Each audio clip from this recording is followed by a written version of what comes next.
So that is why मेरे पता था ये सवाल आएगा, मैंने पहले एड्रेस कर दिया। तो this is what is happening. तो ट्रम्प ने कहा भाई मैं तुम्हें ठोकने वाला हूँ, मेरे को डील ला दो। ट्रम्प कह रहा मुझे मंडे सुबह डील मिल रही है, ईरानी are coming with a deal with Monday. अरे अगराची तो ऐसा गायब हो गया जैसे गधे के सर से सीख। और ये जो स्पीकर था ये जो कह रहा था तुम्हारा ये कर देंगे, तुम्हारा वो कर देंगे, हम तुम्हारे लिए तैयार है, टैक्स पेयर का मनी जनरलों को बचाने के, यार शंटिंग द जनरल्स आप देखिए। और मैं आपको बताऊं जिस जनरल को शंट किया गया है 1/4 स्टार जनरल, उसकी जगह जो नया जनरल आ रहा है, you know where does he come from? He comes from the nuclear chain of America. पहले 2 तरह के जनरल होते थे आपके, 1/4 star general nothing to do with nuclear, there was another 4 star general, he was something to do with nuclear. Now this person has gone and this one is replaced. So this नया general will be the person जो conventional weapons और nuclear weapons दोनों के परिप्रेक्ष्य में decision ले सकता है। So जो strategic replacements हुई है वो बड़ी सोच समझ के हुई है, वो हेफाजत नहीं हुई है, वो ऐसी चीजें नहीं हुई।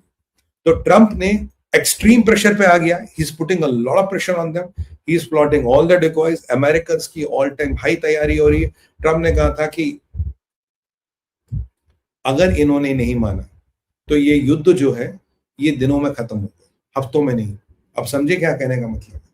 भाई अगर नहीं माना, will bomb you to the storage, तुम्हारा विल, एंड उसने बोला I kill all your infrastructure, I kill all your copper and take your oil. तो तब ये स्ट्रेट ऑफ हॉर्मोज की और ये बाकी लड़ाई होगी। मुझे आप बताइए इस ऑपरेशन के बाद, do you still trust uranium can not be taken? Does anybody still trust Hormoz can not be taken? कहां गए वो? अरे हॉर्मोज तो इतना अंदर है, अरे हॉर्मोज को कैसे लेंगे, ये कैसे ले लिया? ये तो इन्होंने तो पूरी जान लगा दी थी, इस 1 स्क्वायर किलोमीटर को नहीं बचा पाए। Do you think they can save Hormoz? और मैं आपको कह रहा हूं यूरेनियम एक्सट्रैक्ट करने अमेरिका नहीं जाएगा। They will contaminate the site. आप मेरी बात लिख के रखिएगा। They are not going to go and get the uranium. They will contaminate the site, call it a day. जो वहां जाएगा रेडिएशन से मरेगा, जिसको मर्जी भेज दो, जितने मर्जी भेज दो, no problem.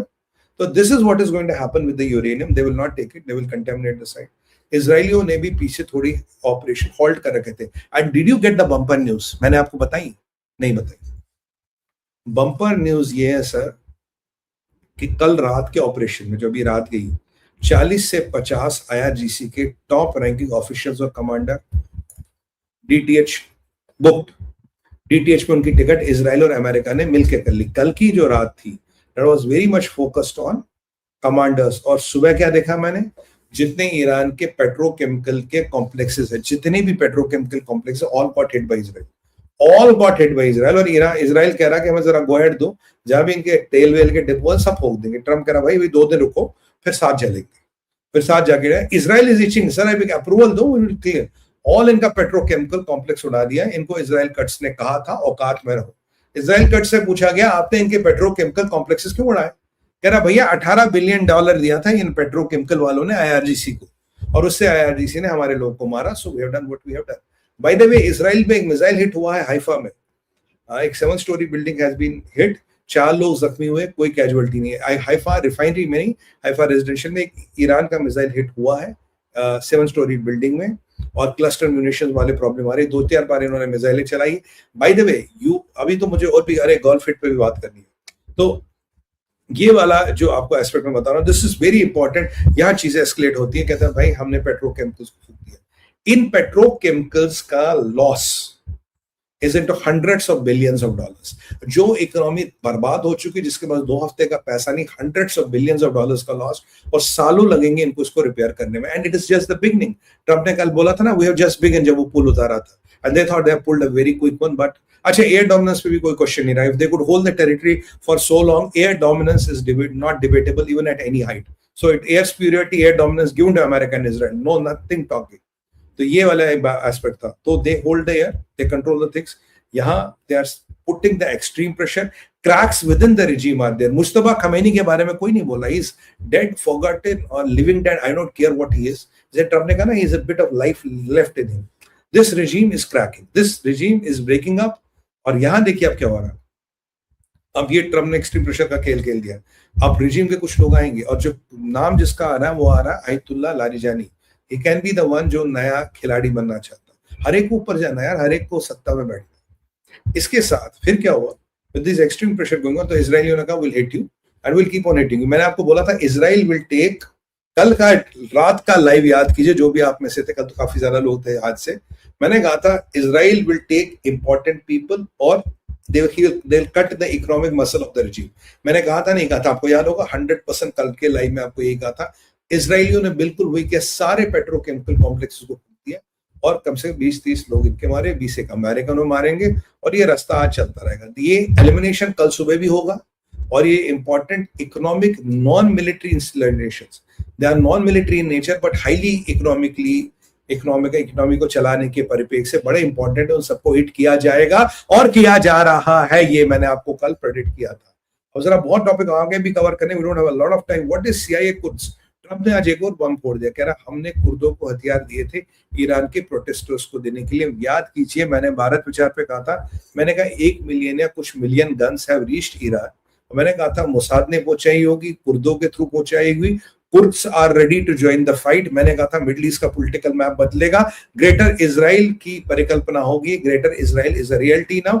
और ट्रम्प कह रहे हैं कि सीआईए के माध्यम से हमने कुर्दों को वेपन दिए थे। सीआईए और मोसाद इस रीजन में साथ काम करते हैं, तो कुर्दों ने वेपन ईरान के प्रोटेस्टर्स को दिए हैं। और मैंने आज सुबह के लाइव में बताई, बड़ी अजीब घटना देखी यार मैंने, बैसिज मलेशिया के कई सारे लोग मरे पड़े थे, कट मार के गिरा दिया।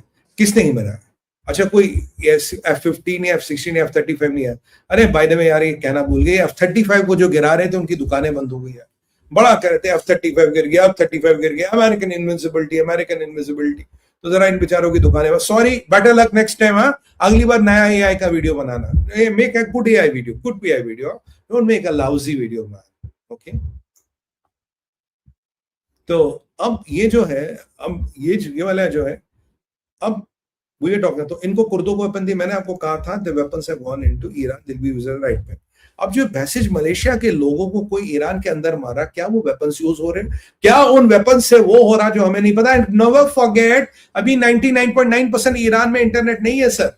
जब इंटरनेट आएगा तब पता लगेगा अमाउंट ऑफ डिस्ट्रक्शन क्या। इंटरनेट का यूजेज अभी 0.1% है। You can see the quantum of destruction ये हुआ है। बैसिस मलेशिया के कई लोगों को मारा गया, कहीं मिसाइल मोबाइल लॉन्चर्स बर्बाद किए गए। और जो सीआईए ने खेल खेला कि आधे लॉन्चर बहुत जल्दी रिपेयर कर लेते, आप जानते हो लॉन्चर्स क्या।